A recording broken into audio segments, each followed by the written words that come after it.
नमस्कार, स्वागत है आपका हमारी खास पेशकश में। आपके साथ मैं हूं आशिमा त्यागी। पुनर्जन्म एक रहस्य जो इंसानी मौत और जन्म से जुड़ा हुआ है। मरने से दोबारा पैदा होने तक के सफर में क्या होता है, इस गुत्थी को सुलझाने के लिए कई शोध किए गए, लेकिन अभी तक सब कल्पना के आधार पर ही कहा गया है। पुनर्जन्म उसी रहस्य का एक हिस्सा है। जब कोई पैदा होता है तो उसे अपने पिछले जन्म की बातें क्यों याद नहीं रहती, इसको लेकर भी शोध हुए हैं, लेकिन कोई पुख्ता नतीजा नहीं निकला, क्योंकि दुनिया में जो पुनर्जन्म के उदाहरण सामने आए हैं वो विज्ञान के लिए चुनौती बने हैं। आज हम आपको एक ऐसी ही कहानी दिखाने वाले हैं, कहानी राजस्थान के चुरू की।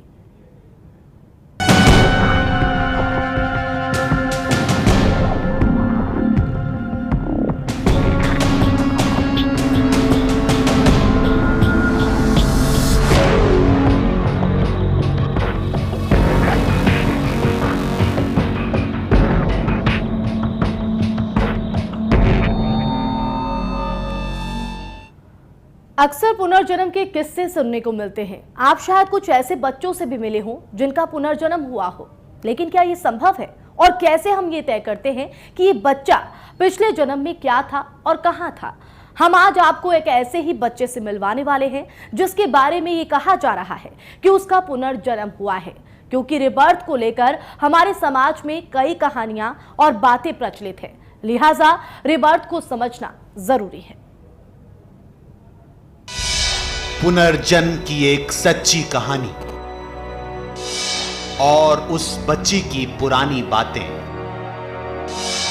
25 साल पहले जब उसकी मौत हुई, रिया जब माली देवी कहलाती थी।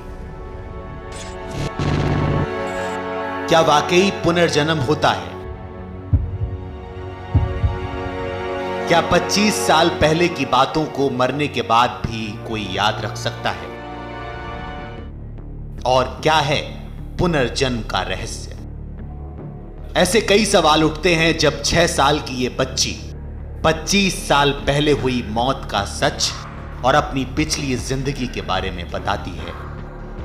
ये बच्ची कौन है, ये बताने से पहले ये समझना जरूरी है कि पुनर्जन्म की सच्चाई क्या है। भारतीय वाडम में काफी पहले ही जन्म जन्मांतर के फेरे यानी पिछले जन्म का जिक्र किया गया है। इसमें जन्म और अगले जन्म के सूत्र भी मिलते हैं। ज्योतिष शास्त्र कहता है कि जब भी कोई जातक पैदा होता है तो वो अपनी भक्ति और भोग्य दशाओं के साथ पिछले जन्म के भी कुछ सूत्र लेकर पैदा होता है। लेकिन ये सवाल ही है कि पुनर्जन्म होता है या नहीं। अगर यह होता है तो इसके प्रमाण क्या हैं? दर्शन शास्त्र में भी इस बात का जिक्र मिलता है कि पिछले जन्म के अच्छे कर्म इस जन्म में सुख देते हैं या पिछले जन्म के पाप इस जन्म में उदय हो रहे होते हैं। जब किसी की मौत होती है तो कैसे अपने पूर्व जन्म की बातें वो याद रख पाता है?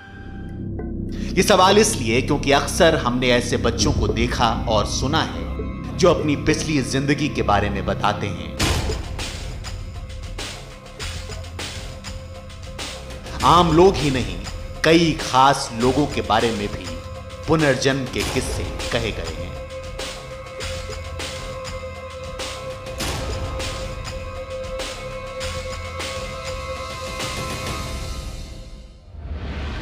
सत्य साईं बाबा को सिरली के साईं बाबा का अवतारी माना गया। 88 साल की उम्र में 24 अप्रैल 2011 को उनका स्वर्गवास हुआ। धर्मगुरु दलाई लामा कई जन्मों से तिब्बतियों के धर्मगुरु रहे हैं।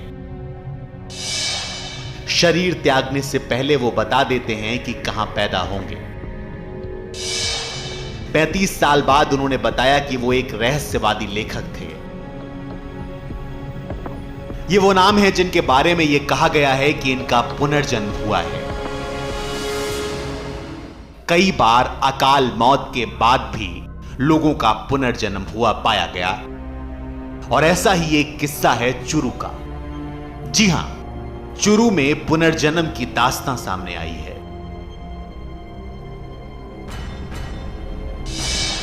6 साल की बच्ची का पुनर्जन्म होने का दावा। 25 साल पहले की माली देवी इस जन्म में रिया। गांव उदासर के जाट परिवार में हुई थी मौत। विज्ञान नहीं मानता कि कोई मरने के बाद फिर पैदा हो सकता है, लेकिन चुरू में इन दिनों रिया पुनर्जन्म की कहानी खूब दोहरा रही है।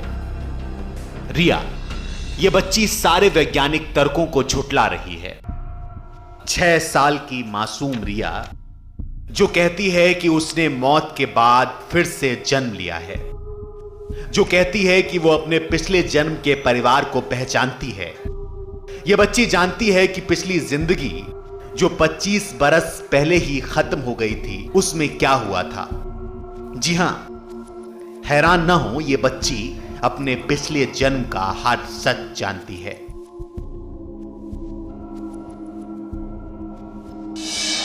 छह साल पहले राजपूत परिवार में हुआ था रिया का जन्म। जिले भर में चर्चा का विषय बन रही पुनर्जन्म की कहानी। झाजूसर, चुरू जिले के सरदार शहर तहसील का एक गांव, जहां 6 साल पहले रिया ने जन्म लिया। घर में बच्ची के जन्म पर खुशियां मनाई गईं। पिता राजेंद्र सिंह खुश थे कि बेटी हुई है, लेकिन किसी को यह नहीं पता था कि बच्ची का जन्म कुछ दिनों बाद एक नया अध्याय भी लिखेगा। चुरू जिला मुख्यालय से 35 किलोमीटर दूर है यह गांव। गांव छोटा है और इसी गांव में है राजेंद्र सिंह का घर। राजेंद्र सिंह की 6 बच्चियां हैं। रिया सबसे छोटी है, लेकिन राजेंद्र को इसका मलाल कभी नहीं रहा। रिया छोटी है और घर में इसे घोटू कहते हैं। रिया जैसे जैसे बड़ी हो रही थी, उसके पिछले जन्म की यादें उसकी नींदों में खलल डाल रही थीं। उसने अपने जहन में अपने पिछले जन्म की तस्वीरें कैद कर रखी थीं। वो बेचैन हो जाती थी, जाग जाती थी, तड़पती और उदास हो जाती। जब रिया 10 महीने की थी तो उसने बोलना शुरू कर दिया। कुछ बड़ी हुई तो इस परिवार को इस बात का एहसास भी होने लगा कि कुछ तो है जो रिया में दूसरे बच्चों से अलग है, क्योंकि वो सोमासी गांव जाने की जिद करने लगी। रिया की जिद उम्र के साथ बढ़ती गई। उसे वो गांव याद आता जहां उसकी मौत हुई थी। उसकी यादों में ये गांव रोज आता। उदासर, जी हां, झाजूसर से 8 किलोमीटर दूर उदासर गांव। यह गांव रिया को परेशान कर रहा था। एक 25 साल की बुजुर्ग महिला याद आती, रिबिया गांव याद आता और वो जाट परिवार याद आता जहां वो पैदा हुई। ये बातें रिया के पिता को भी परेशान कर रही थी, और जब रिया के पिता इस कहानी के सच में उतरे तो खुला पुनर्जन्म का रहस्य। चुरू से विजय चौहान, इंडिया न्यूज, राजस्थान। चलिए हमारी खास पेशकश में वक्त तो चला एक छोटे से ब्रेक का।